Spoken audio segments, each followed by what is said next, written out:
Kevin May, I'm the Senior Editor at Tnooz, and today I'm joined by Anthony Hynes, the Managing Director and CEO of Enett International.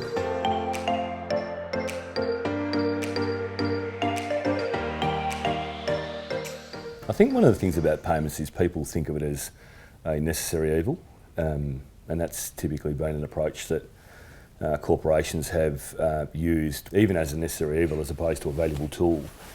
Understanding truly what payments cost in terms of not just the direct cost around a transaction fee imposed by someone, or perhaps understanding the spread on exchange rates, the indirect costs of the lags in the full settlement. So, a bank-to-bank international transfer or wire today can take 3-5 days, is very opaque.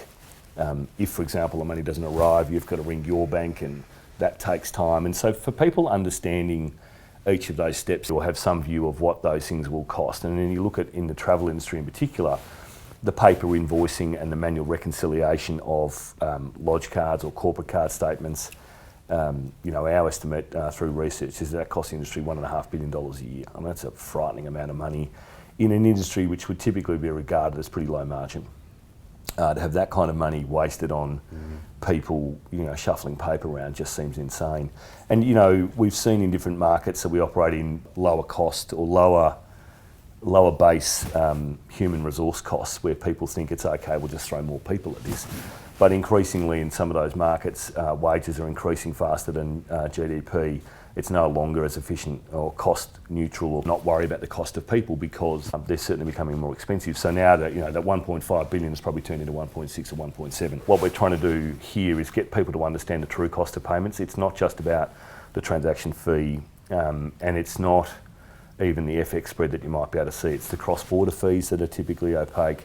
It's the delays in settlement. It's the paper shuffling, the physical reconciliation that goes on. All of these things that I think our product serves to solve for through means of integration into the booking flow, into the back office of suppliers, automatic and instantaneous reconciliation.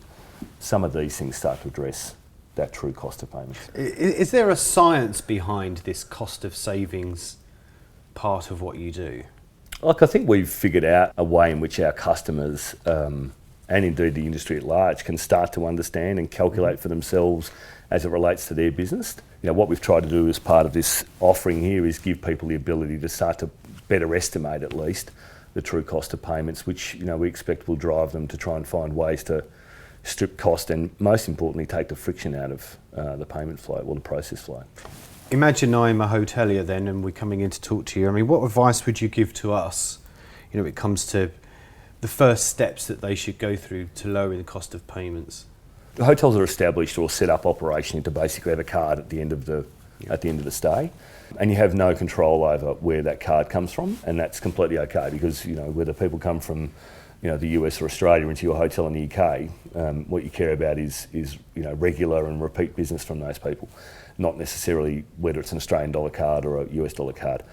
In the case of virtual cards, I think what's really important is having the hotel understand there is a vast difference between virtual cards. So one that might be issued in that local currency and settled in that local currency is a lot cheaper for them to accept than, for example, a US dollar denominated card in the UK. Right.